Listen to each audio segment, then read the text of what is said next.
ദൈവത്തിൻ്റെ അതിപരിശുദ്ധ നാമം മഹത്വപ്പെടുമാറാകട്ടെ. നമ്മളിന്ന് വായിക്കുന്നത് വിശുദ്ധ ലൂക്കോസിൻ്റെ സുവിശേഷം 3-ാം അധ്യായം 7 മുതലുള്ള വാക്യങ്ങൾ. അവനാൽ ജ്ഞാനസ്നാനമേൽപ്പാൻ വന്ന പുരുഷാരത്തോട് അവൻ പറഞ്ഞത്, സർപ്പസന്തതികളെ, വരുവാനുള്ള കോപത്തെ ഒഴിഞ്ഞ് ഓടിപ്പോകുവാൻ നിങ്ങൾക്ക് ഉപദേശിച്ചു തന്നത് ആർ? മാനസാന്തരത്തിന് യോഗ്യമായ ഫലം കായ്പിൻ. അബ്രഹാം ഞങ്ങൾക്ക് പിതാവായിട്ടുണ്ട് എന്ന് ഉള്ളം കൊണ്ട് പറവാൻ തുനിയരുത്.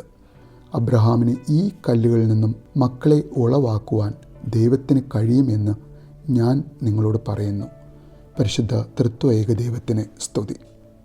അബ്രഹാമിൻ്റെ സന്തതികളാണ് ഞങ്ങൾ ദൈവത്തോട് വളരെ അടുത്ത് ജീവിക്കുന്ന ദൈവത്തിൻ്റെ പ്രതിപുരുഷന്മാരാണ് എന്ന് ധരിച്ചു വച്ചിരുന്ന യഹൂദ പ്രമാണിമാരോടും പരീശന്മാരോടും സാദൂക്യരോടുമായി യോഹന്നാൻ സ്നാപകൻ പറയുന്ന ഒരു അതികഠിനമായ വാക്ക്.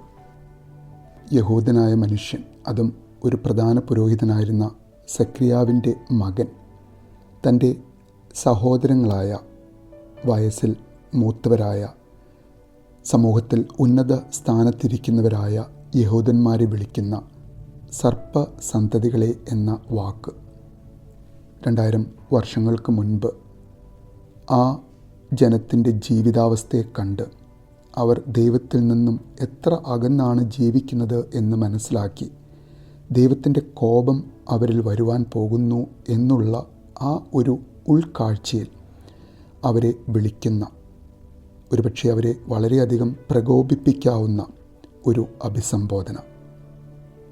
ഇന്നാണ് യോഹന്നാൻ സ്നാപകൻ ജീവിച്ചിരുന്നത് എങ്കിൽ ഒരുപക്ഷെ നമ്മുടെ ജീവിത സാഹചര്യങ്ങൾ കണ്ടും ഇങ്ങനെ ഒരു അഭിസംബോധന, ഇതിലും കഠിനമായ വാക്കുകൾ ഉപയോഗിച്ച് നമ്മളോട് സംസാരിക്കുവാൻ സംഗതി വന്നേനെ എന്ന് വേണം കരുതാൻ.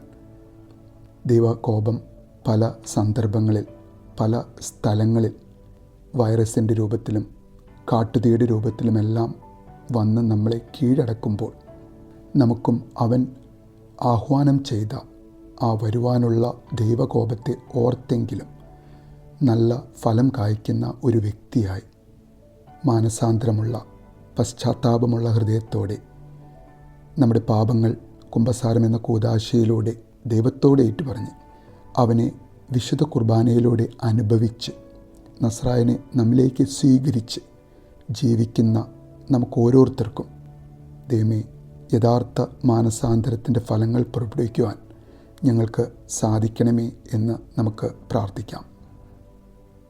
മനസ്സിൻ്റെ പശ്ചാത്താപത്തോടെയുള്ള മാനസാന്തരത്തിൻ്റെ ഫലമായി നമുക്ക് ദൈവം തരുന്ന ജ്ഞാനം, ആ ജ്ഞാനം വിശുദ്ധ യാക്കോബ് ശ്ലീഹ തൻ്റെ ലേഖനത്തിൻ്റെ 3-ാം അധ്യായം 17-ാമത്തെ വാക്യത്തിൽ പറയുന്ന പോലെ, ഉയരത്തിൽ നിന്നുള്ള ജ്ഞാനമോ ഒന്നാമത് നിർമ്മലവും, പിന്നെ സമാധാനവും ശാന്തതയും അനുസരണമുള്ളതും കരുണയും സൽഫലവും നിറഞ്ഞതും പക്ഷപാതവും കപടവുമില്ലാത്തതാകുന്നു.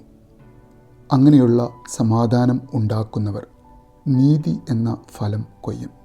അതെ, നിൻ്റെ 2ാമത്തെ വരവിൽ ഒരു നീതിയുള്ള വ്യക്തിത്വത്തിനുടമയായി ഞങ്ങളെ കണ്ട് ഞങ്ങളെ നിന്നിലേക്ക് ചേർക്കുവാൻ ദൈവമേ, നിർമ്മലമായ ഒരു ഹൃദയത്തോടെ സമാധാനവും ശാന്തതയും മറ്റുള്ളവർക്ക് പകർന്നു കൊടുക്കുന്ന, നിന്നെ അനുസരിക്കുന്ന, കരുണയും സൽഫലവും ധാരാളമായി പുറപ്പെടുവിക്കുന്ന, പക്ഷപാതമോ കപടമോ ഇല്ലാത്ത ഒരു ജീവിതം നയിക്കുവാൻ ദൈവമേ, നീ ഞങ്ങളെ യോഗ്യരാക്കണമേ എന്ന് നമുക്ക് ആഗ്രഹിക്കാം, പ്രാർത്ഥിക്കാം. നല്ലൊരു ദിവസം നേരുന്നു.